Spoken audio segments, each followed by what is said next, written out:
देखो अत्यंत दुखद घटना जो थे कुएतर ये जो दुर्घटना घटी ए जो 2 जन प्राण हरई ता भितर मोर संसदीय क्षेत्र पुरुषोत्तमपुर संतोष गौड़ बोली जड़े युवक रही।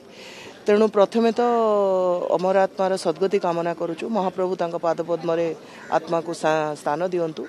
परिवार प्रति गभीर समवेदना। एड़ बड़ जो दुख तांको ऊपर आज आसी महाप्रभु धैर्य दियंतु एड़ बड़ दुख संभाळिबा आमे स्पष्ट भाव में कही रखा चाहूँ दे आमे परिवार सहित संपूर्ण भाव में अच्छु। तांकर समस्त सुविधा अनुसार आमे तांको संगे रहिबु। आउ प्रोटोकॉल अनुसार कहवाक गले वर्तमान आमे तांको जन्ममाटी को लेकिन जीवु। तांको जन्ममाटी को नेला परे सेठी तांकर परिवार को सदस्य भेटिबे। गाँ लोक सेठी अपेक्षा करिके रहिसंती। तेणु वर्तमान आम अल्प समय मध्य माननीय मुख्यमंत्री आसिक पहुँचुंती। आमर स्थानीय विधायक आमर गोपालपुर मंत्री समस्ते आम सहित आज ये छेड़ा होती। गंजाम जिलार अनेक नेता उपस्थित।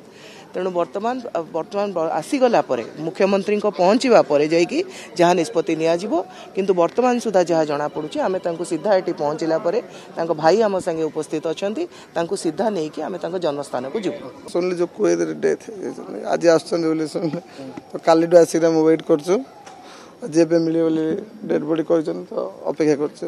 ए घटना 4 दिन बीती गलानी अपेक्षा करछन भाई को आज्ञा काली सकाळु आसी वेट करथले बॉडी नेबा पे एबे सुनिबा पाइले बे आछि बोली वेट करछु। निहित भाव रे कष्ट कथा बहुत कष्ट भाई जाइथिले